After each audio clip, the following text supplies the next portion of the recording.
बिस्मिल्लाहिर्रहमानिर्रहीम। अस्सलामु अलैकुम। नाज़रीन कराम, मैं आज जो वीडियो लेकर आपकी खिदमत में हाजिर हुई हूँ वो हैं शैतानी ख्वाब की निशानियाँ। नाज़रीन कराम, कुछ ख्वाब ऐसे होते हैं कि जिनका कोई मकसद या मतलब नहीं होता। शैतानी ख्वाबों की क्या अलामात होती हैं, शैतान जब ख्वाब में आता है तो इसकी क्या पहचान होती है, आज की इस वीडियो में सब वाज़ेह तौर पर आपको बताऊँगी। आप सल्लल्लाहु अलैहि वसल्लम ने फरमाया, अगर तुम कोई शैतानी ख्वाब देखो तो जैसे ही बेदार हो तो दाईं तरफ सूरह फल्क और नास पढ़ लिया करो। तो ये पढ़ने से तुम्हारे ख्वाब की जो बदशगुनियाँ हैं वो ख़त्म हो जाएंगी।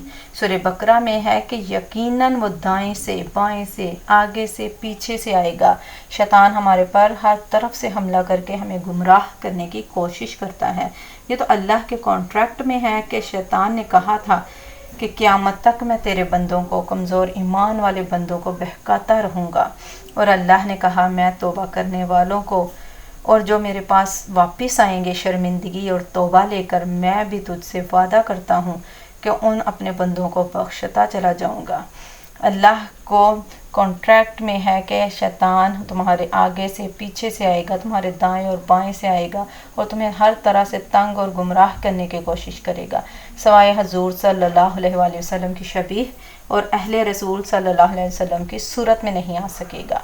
शैतान कभी बुज़ुर्ग की शक्ल में आएगा तुम्हें तंग करने के लिए, कभी डरावनी शक्ल में आपको ऐसी बातें बताएगा जिसका आपको इल्म ही नहीं था, क्योंकि वो शैतान है। शैतान सबसे पहले इंसान को जिस एंगल से इंसान को गुमराह करता है, जिनका उनको इल्म होना चाहिए, उनमें से सबसे पहले बुज़ुर्ग का रूप धार कर दिखाएगा। वो इतना नूरानी होगा कि उसकी रोशनी आ रही होगी और आप रोशनी को देखे चले जा रहे होंगे और आपको ऐसा महसूस होगा कि इस रोशनी पर आपकी निगाह टिकती ही नहीं है कि ये रोशनी है और वो छोटी से बड़ी, बड़ी से बड़ी, बड़ी होती चली जा रही है। रोशनी में से कोई आवाज़ आती है और वो आवाज़ आकर आपसे कोई कमांड करती है। हमेशा याद रखें कि ये शैतान का ख्वाब है। वजह यह है कि जब रोशनी आएगी तो इसमें से कभी ख़ताब नहीं होगा, जब चेहरा आएगा तो खुद ही रोशनी होगा, क्योंकि रोशनी ख़ताब नहीं करती, हमेशा चेहरा ही ख़ताब करता है। और जिन्होंने औलिया अल्लाह, अहले बैत, आले रसूल सल्लल्लाहु अलैहि वसल्लम, प्रॉफिट्स और सरकार सल्लल्लाहु अलैहि वसल्लम की शबाहत देखी है, वो पहले शबाहत देखते हैं, रोशनी उनको फॉलो करती है। हमेशा याद रखें, सिर्फ रोशनी का गोला, अगर इसमें से कोई चीज़ कलाम कर रही है तो वो शैतान के ख्वाबों में से ख्वाब है। फिर इसके अलावा बहुत ज़्यादा खून खराबा, बहुत ज़्यादा ब्लड शेड बिला वजह का ख्वाब में देखना, ये भी शैतान के टूल्स में से है। शैतान की जो तावीलात हैं अहले बैत, अहले रसूल सल्लल्लाहु अलैहि वसल्लम से, उनमें से इतनी ज़्यादा ब्लड शेड, इतना ज़्यादा खून का देखना ख्वाब के ज़ुमरे में नहीं आता। बहुत ज़्यादा खून का देखना ये शैतान की तरफ से इंट्यूशंस हैं। इतना ज़्यादा खून का देखना शैतान की तरफ से है कि वो आपके खून में समा चुका है, आपके ब्लड में शामिल हो चुका है। फिर शैतान का खूबसूरत औरत के रूप में आकर औरत के पास ही आना, फिर शैतान का खूबसूरत मर्द के रूप में मर्द के पास ही ख्वाब में आना, ये भी शैतान की तरफ से इंट्यूशंस हैं। शैतान का ख्वाब में आकर खिलाफ शरीयत बात करना, फॉर एग्ज़ाम्पल उसने ख्वाब में आकर ये कहा कि इसको कत्ल कर दो, ख्वाब में आकर ये कहा कि माँ बाप के ख़िलाफ़ हो जाओ, ख्वाब में आकर ये कहा कि तुम अपनी बहन से लड़ो, ख्वाब में आकर कहा कि फ़लाँ तुम पर जादू करती है, ख्वाब में आकर ये कहा कि वो बंदा या बंदी तुम्हारे ख़िलाफ़ हैं। ये तमाम की तमाम शैतान की इंट्यूशंस हैं। शैतान के और भी बहुत से एंगल्स हैं। अब ये जो एंगल हम सुनने जा रहे हैं ये आम एंगल से बहुत हट कर हैं। इसमें होता यह है कि शैतान अपने जितने टूल्स हैं उनको इम्प्रोवाइज़ करता है, इसको इस्तेमाल करता है साहिब ख्वाब को डिसीव करने के लिए। इसी तरह आप ये जो ख्वाब हैं उनका खुलासा ये है कि शैतान जिसको गुमराह करना चाहता है उससे उसके इल्म के हिसाब से बात करता है। फॉर एग्ज़ाम्पल एक आम लेवल का लड़का या लड़की या हज़रात मिसाल के तौर पर कोई इम्तिहान देना चाह रही हैं, कोई किसी इम्तिहान में अपीयर होना चाह रहा है, कोई किसी को पसंद करता है, कोई किसी से शादी करना चाह रहा है, तो उसी लड़के या लड़की के रूप में आएगा और कहेगा कि मैं तुमसे शादी करना चाह रहा हूँ। हमेशा याद रखें کبھی بھی کوئی رشتہ اگر آپ کے حق میں بہتر ہے تو وہ آپ اس لڑکی یا لڑکے کو ڈائریکٹ نہیں دیکھیں گے آتے ہوئے بتاتے ہوئے کہ مجھ سے شادی کر لو. یہ ہمیشہ اللہ کی طرف سے ہوتا ہے جو انڈائریکٹ ہوتا ہے. اب آپ پوچھیں گے کہ کیا دیکھیں گے اس کے برعکس؟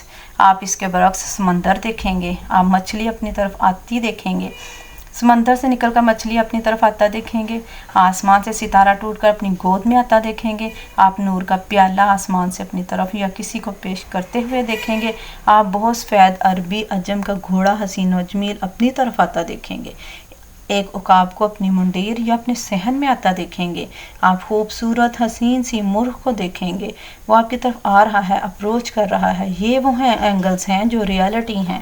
اگر آپ نے خواب میں دیکھا تو صاحب علم سے بیان کریں. اگر آپ کو ہلکا سا بھی ڈاؤٹ ہے تو اس ڈاؤٹ کو بیان نہ کریں، اس کو تصور کر کے کنفرم بیان نہ کریں. آپ کو جو ملنے والی قابلیت ہے وہ بھی ڈیلیٹ ہو جائے گی. یعنی اللہ پاک جو نعمت دینا چاہ رہے ہیں ابھی تک وہ آئی ہی نہیں ہے، اپنے آپ کو اس کا اہل بتا رہے ہیں، تو اللہ تعالیٰ آپ کے پاس آنے سے پہلے ہی اس کو مائنس فرما دیں گے. لہٰذا جتنا دیکھا ہے اس کو اتنا ہی بیان فرمائیں. جو چیز ڈاؤٹ فل لگ رہی ہے اس کو ڈاؤٹ میں ہی رہنے دیں. یاد رہے جب تک آپ کو یقین نہ ہو تو اس کو چھوڑ دیں، خواب کو بیان نہ کریں. اللہ پاک نے جو چیز آپ کے مقدر میں رکھی ہے نا، وہ مالک ہے، پالنے والا ہے، رازق ہے، رزق دینے والا ہے. اگر وہ آپ کو کوئی چیز دینا چاہ رہا ہے تو ضروری نہیں ہے کہ وہ خواب میں سے دے گا، وہ ویسے بھی دے دے گا. اگر وہ آپ کو دکھانا چاہتا ہے خواب میں تو پھر دکھا دے گا. جھوٹ کا سہارا مت لیں. پھر شیطان کے جو ٹولز ہیں، شیطان بے حیائی کی صورت میں بھی آتا ہے، بے حیائی کی دعوت بھی دیتا ہے، بے حیائی کی چیزوں کی طرف بلاتا ہے، گناہ کی طرف بلاتا ہے. یاد رکھیں کہ خلاف شریعت اللہ تعالیٰ خواب میں کسی کو بھی الہام نہیں فرماتے. اتنی لمبی پیغمبروں کی اور سرکار کی اولاد اور وہ کربلا میں ان کی شہادتیں لے کر اللہ پاک کو یہ نعوذ باللہ استغفر اللہ آپ کو بے حیائی کا خواب بتانے کے لیے نہیں کی. اللہ پاک تو آپ کو پاک فرمانا چاہتا ہے قرآن دے کر، نبی دے کر، رسول سیدہ زہرا دے کر، حسن امام حسین کو دے کر بتانا چاہتا ہے کہ وہ پاک ہے، آپ سے نیکی اور طہارت چاہتا ہے، قربانی چاہتا ہے. تب جا کر وہ فیصلہ کرے گا آپ جنت کے اہل ہیں یا نہیں. سو پلیز میک شیور شیطان کے ٹولز سے دور رہیں، صاحب علم سے اپنا خواب بیان کریں. حضور صلی اللہ علیہ وسلم کی حدیث مبارکہ ہے کہ جس میں رسول صلی اللہ علیہ وآلہ وسلم نے فرمایا جس نے ایسا خواب بیان کیا جو اس نے دیکھا نہ ہو، یعنی جھوٹا خواب ہو، تو اسے قیامت کے دن جو کہ دو دانوں کو گرہ لگانے کے لیے کہا جائے گا، اور وہ گرہ کو ہرگز نہیں لگا سکے گا، اس لیے عذاب ہوتا رہے گا جب تک گرہ نہیں لگے گی. جس نے ایک اور حدیث ہے جس نے جھوٹا خواب بیان کیا تو وہ اپنا ٹھکانہ جہنم سمجھ لے. آپ صلی اللہ علیہ وآلہ وسلم نے کنفرمیشن دے دی ہے، یعنی آپ کو خواب آئے تو سچا بیان کریں، جھوٹ مت بولیں. ویڈیو پسند آئی ہو تو پلیز لائک کریں اور صدقہ جاریہ سمجھ کر شیئر کریں. اللہ آپ کا اور میرا حامی و ناصر ہو. اللہ حافظ.